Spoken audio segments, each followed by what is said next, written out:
If you've been doubting yourself lately, wondering if this dream of yours is even realistic, pause for a sec. Because it's easy to believe everyone else has it all figured out. The flawless launches, the vacations in Saint-Tropez, and suddenly you start wondering if you've missed your window. Or maybe you're not just cut out for this. Well, watch this video until the end, because I am going to reveal 7 signs you're meant to succeed as an entrepreneur, even if you're doubting yourself right now. Ciao, I'm Monica Valero, and I've spent the last decade helping entrepreneurs build and grow their brand and business.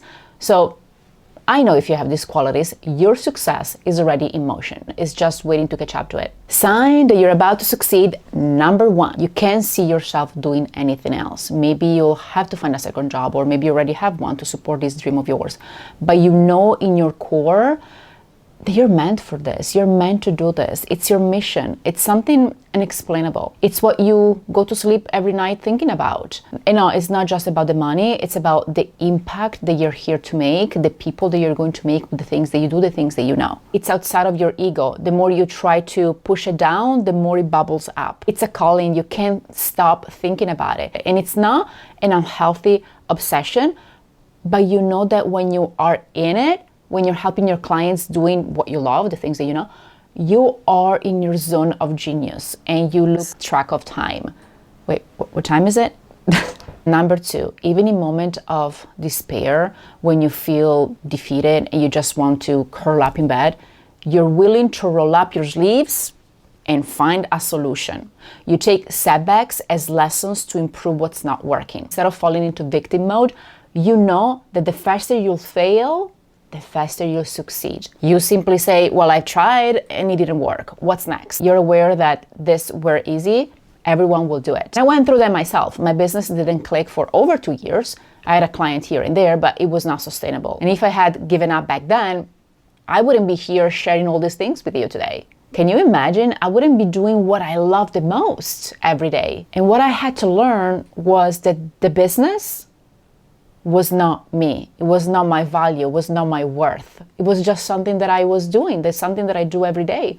But it's not linked to my intelligence or my worth. Sure, I always consider it my baby, but taking that pressure off was a huge difference. Number 3, and this is a big one, you are willing to pivot. You're not stuck with what you want to do, which, let's be honest, for a visionary, it can be very hard to do, but you have the vision in your mind and heart, and you know it's possible, but you're also open to expand, to slightly pivot based on what the market needs at that moment and your ideal clients. You adapt. You don't just listen, you apply, you feel a demand. Like, I had a pretty successful business. I used to help coaches and healers make 10 grand per month, but that didn't feel right anymore.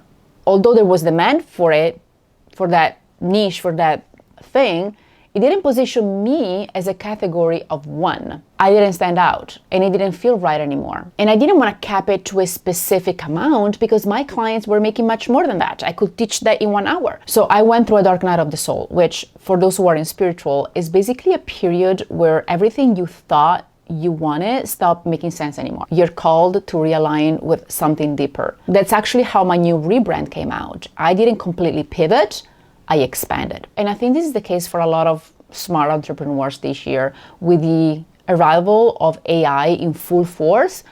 Or either you adapt or you fall behind. And of course, it depends on the niche, but I think we're all going to use it in a way or another. For me, it was about adapting based on what I knew I could do.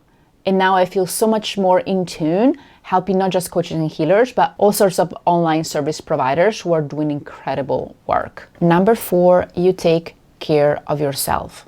Seriously, I can't even count how many entrepreneurs started their business when I started and then disappeared. They gave up because they burnt out. Your health is more important. And enjoying the journey of entrepreneurship is key. It's not about arriving, it's about experiencing it. Yes, of course, you want the money, we all want that. That is our goal, right? Having goal is healthy, but also, are we enjoying what we do? I think that's the most important question we need to ask ourselves. And in order to do that, we can't burn out. We need to live a sustainable lifestyle. Because if you don't care of yourself, you won't be able to stay in it for the long run. So many entrepreneurs, myself included, have learned this the hard way. I lost my voice, I got sick, all sorts of things, especially prior a launch. I overexerted myself. I overdid it. I was like, oh yes, I can do it. What I can share here is something that really helped me, even though it's not easy, because as a business owner, there's always something to do. I always have a million of things to do. My to-do list is huge, but it's learning to allow and to trust. For me, that meant not putting too much pressure on that outcome, on that launch, on that client, on that call, and ask myself, how can I distract myself and relax into the process? And then I also focus on what makes me happy outside of work, like my family, my kids, watching a stand-up show. Because as entrepreneurs, we need boundaries, not just with people, but with the time we spend in our business. Number 5, you're not afraid to share your story. And I'm not talking about trauma dumping online, which unfortunately I've seen too often, you probably as well. But here's what I mean.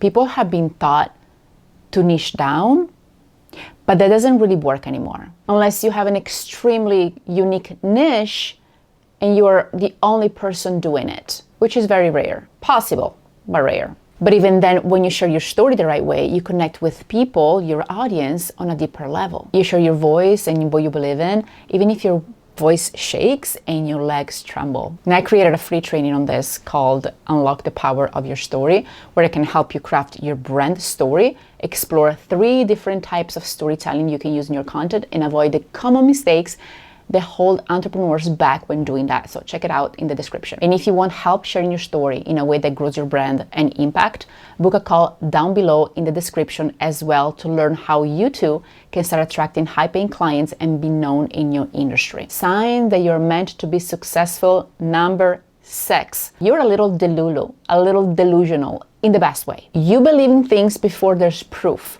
You hold a vision high, even when no one else sees it. You dream bigger than what your current reality shows. And that's exactly why you make things happen. Every entrepreneur who has built something extraordinary started within an unrealistic dream. The quiet, oh, maybe I'm crazy, but I know that this thing can work kind of energy. That's what keeps you going, even when the logic tells you to quit. So it's not about ignoring your reality, it's about shaping it. In my early 20s, I was working in a restaurant in Rome, and my nickname was Cinderella.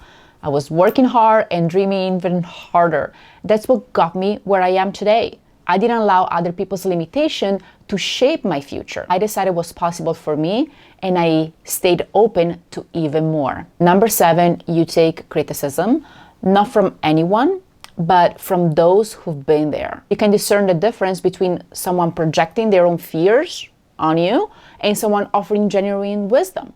You don't take feedback personally. You take it as an information, you analyze it, you listen, you reflect, and then you decide to take it or leave it. Like one of my clients, we haven't even started working together yet, and she told me that one of her best friends told her that her niche wasn't viable, that no one needed that.